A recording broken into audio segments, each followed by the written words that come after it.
Cacai, tudo bom, Cacai? Bom dia. Cacai, Tudo bem, hoje querido? seria Bem, tudo bom porque não teve golpe, Cacai. O Pato Manco resfolegou lá a Hidra resfolegou na caverna, mas não teve golpe. Cadê o golpe que o homem ficou prometendo durante um mês, meu Deus do céu? graças a Opa, o Cacai está com a câmera doidona ali. Peraí, é que ele tá com duas... Peraí que eu vou te tirar aqui, Cacai. Ó. Ah, vamos ver aqui. Vai melhorar agora. Cadê o Cacai? Agora pode abrir a câmera, Cacai. Você está com áudio na no problema, verdade tá? é porque eu não estou conseguindo entrar pelo computador, bloquearam aqui. De qualquer forma, eu consigo entrar. Mas está bem pelo celular. Tá ótimo agora. Tudo bem, gente? Alegria falar. A Érica vai ficar meio frustrada porque ela fica de olho na sua biblioteca e só está aparecendo um cantinho agora. Cacai, bom, como é que você viu ontem? Primeiro, eu queria saber como é que você interpretou a participação do novato, né? Tomou a bronca ontem do Gilmar Mendes, que se eu fosse ele, eu estava voltando para o Piauí a pé agora. Em todo caso, porque me estranhou muito. Eu que não sou advogado, tendo nada de direito, sei que o réu do processo não era o Moro, que o réu era o Lula. E parece que ele não soube disso, porque queria dar o contraditório ao Moro. Conta para mim, como é que você viu aquilo, Cacai? Na verdade, eu acho que o importante é o resultado do julgamento do Supremo, né? Eu tenho, você sabe disso, eu já falei algumas vezes aqui, eu tenho enfrentado essa questão há muitos anos, quer dizer, eu me lembro que, imagina, em 2015 eu escrevi um artigo na Folha sobre exatamente esse assunto, esses abusos e tal, corri o Brasil aí defendendo essa nulidade, porque é evidente a parcialidade do Moro. A importância maior desse julgamento, além de reconhecer o que era óbvio, que houve uma estrutura montada para poder fazer um jogo político naquele grupo de Curitiba, é que, ao contrário da questão da incompetência, que é aquele julgamento do Fachin, que diz respeito tão somente à incompetência do Moro, que julgava ter jurisdição nacional lá na 13ª Vara de Curitiba, esse de ontem tem importância maior ainda por uma questão que a gente tem que pensar. Ali, a parcialidade passa também pela força-tarefa de Curitiba, pelos procuradores. Então, realmente, assim, usando uma expressão comum, é um tiro nas arbitrariedades que foram feitas por esse grupo, coordenado pelo Moro. Essa nulidade, me parece óbvia, ela vai ter repercussão em todo o caso Moro-Lula. Isso é importantíssimo, não é somente no caso específico que foi julgado ontem. E acho que nós temos que ter uma tranquilidade para fazer o enfrentamento agora. O Supremo ontem, de certa forma, resgatou a dignidade do sistema de justiça que tinha sido conspurcado por esse grupo. Mas agora é hora de fazer o enfrentamento do grupo. Nós temos que apurar a responsabilidade do Moro, apurar a responsabilidade dos procuradores, que instrumentalizaram o Ministério Público e o Poder Judiciário de forma criminosa. Então, se o ministro Cássio considerou que não estava suficientemente preparado para votar, se ele achava que não devia conhecer do habeas corpus, nesse momento agora, Fábio, eu digo carinhosamente, é uma discussão que eu não quero entrar nela. Eu prefiro discutir o seguinte: o Supremo Tribunal Federal, de forma definitiva, eu estou vendo agora as viúvas do Moro, é muito engraçado, eu estava vendo a Globo News, pessoas que eu respeito e tal, mas que são viúvas do Moro, dizendo, mas essa decisão vai ser levada ainda ao pleno. Não vai ser levada ao pleno. Essa decisão é definitiva. O habeas corpus foi julgado de forma definitiva pela segunda turma. Então, é muito importante a decisão de ontem. Eu acho que, eu já falei com você nesses debates que temos feito aqui, essa oportunidade rara que você me dá, a importância que nós temos de ter, de certa forma, esse resgate do sistema de justiça. Isso é importantíssimo. O Supremo Tribunal devia essa resposta à nação brasileira. E foi dada de uma forma veemente, ainda que demorou muito no meu ponto de vista, isso é uma discussão que a gente já faz há muito tempo, mas o mais importante é que agora nós temos uma definição. O Moro é um juiz parcial. A Procuradoria da República, pela Força Tarefa de Curitiba, foi parcial. Eles instrumentalizaram tanto o Poder Judiciário quanto o Ministério Público e agora devem ser responsabilizados em todos os níveis.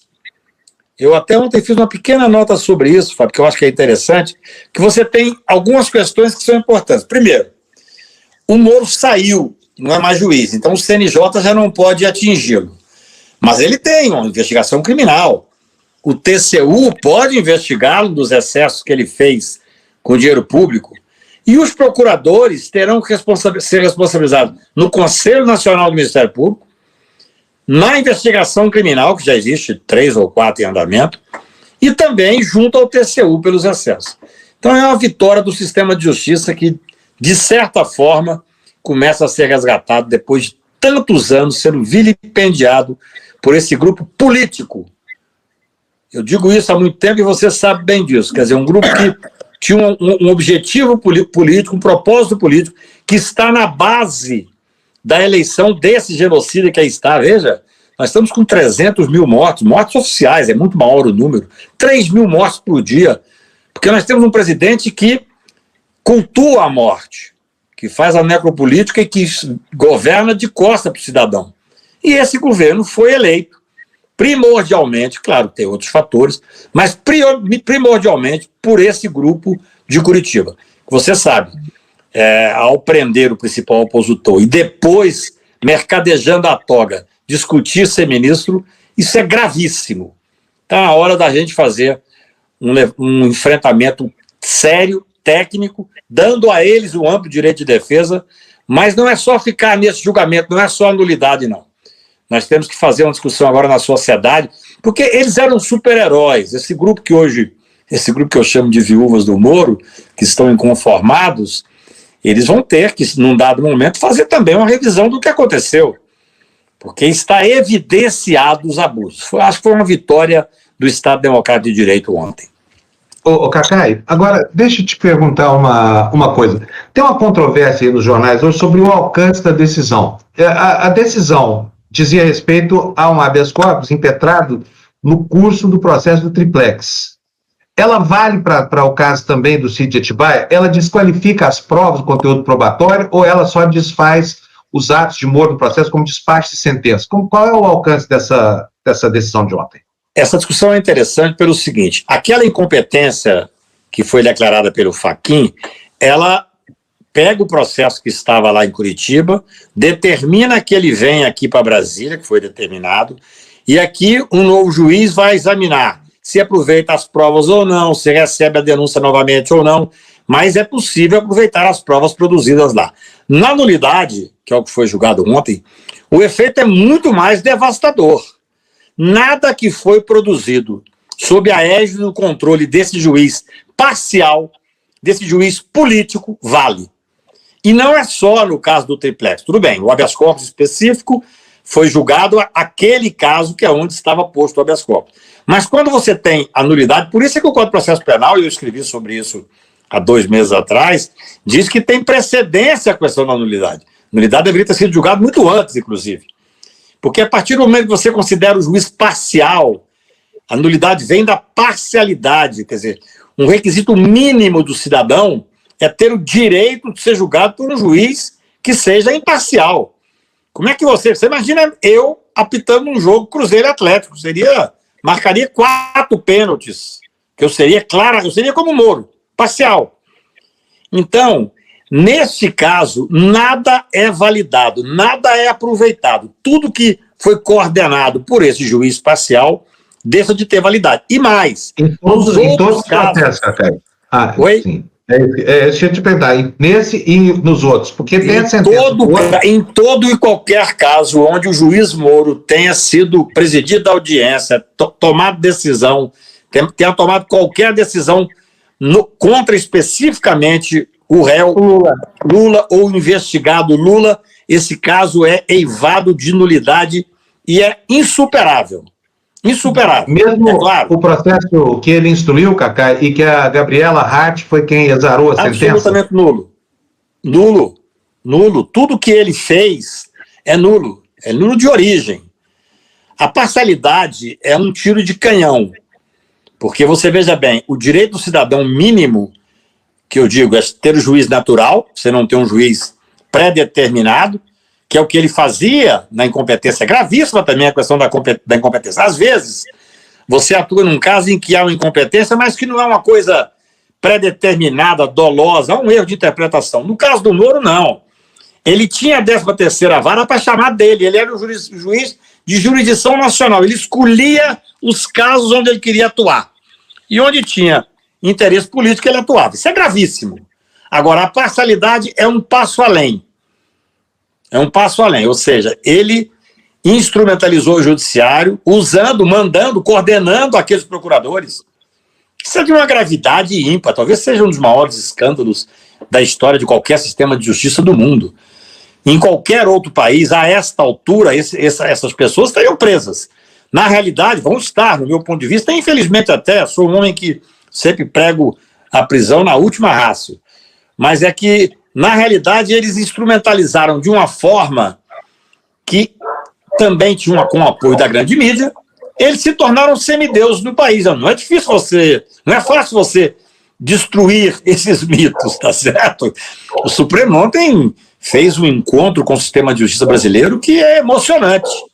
É emocionante. Eu, que rodei durante 5 anos esse país, fazendo esse debate no interior do país, nas capitais, nos jornais, nas televisões, em todos os lugares que me davam a oportunidade de falar, eu ontem realmente vivi um dia diferente, Fábio, porque eu vi o Supremo Tribunal ter um resgate do sistema de justiça que foi usurpado politicamente, com interesse político por esse grupo. Tudo que disser respeito a Moro e Lula é nulidade absoluta. Absoluta. Isso eu não tenho nenhuma dúvida. Não há como ter uma outra interpretação. Assim como hoje pela manhã eu vi 2 ou 3 comentaristas que eu brinco de viúvas do Moro dizendo, não, mas o Supremo ainda vai se manifestar no plenário. Falso.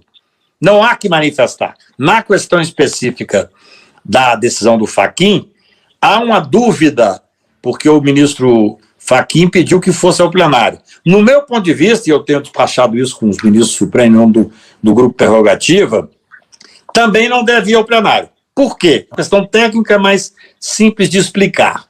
O regimento do Supremo prevê que o relator pode levar um determinado habeas corpus que ele julgar essencial a decisão do plenário para o plenário. Sai da turma, vai para o plenário. Isso é um fato. Há vários precedentes. Só que no caso do Fachin, o julgamento já começou. Já houve um começo de julgamento, houve uma suspensão por causa de embargos, por causa de agravo. Então, se o julgamento começou, apenas a turma reunida pode levar para o pleno. Me parece óbvio. E não o relator. Porque senão seria hipótese, não estou dizendo que é, mas seria hipótese de fazer uma burla ao regimento. O cidadão começa a perder, não sei se você foi moleque no interior, a gente tinha o dono da bola, né? A gente estava jogando uma peladinha, de repente começava a perder, o dono da bola pegava a bola e levava para casa. Então, na verdade, seria como fazer isso, entendeu, Fábio? O relator começa a perder na turma e ele fala, não, agora eu não quero jogar aqui mais não, agora eu quero jogar lá no pleno. Não é assim que funciona. Isso dá um descrédito enorme ao Poder Judiciário. Então, embora o relator, no caso lá da incompetência, poderia ter levado no início, agora, depois que começou, não pode levar. Essa é a realidade. O que vale para um tem que valer para o outro.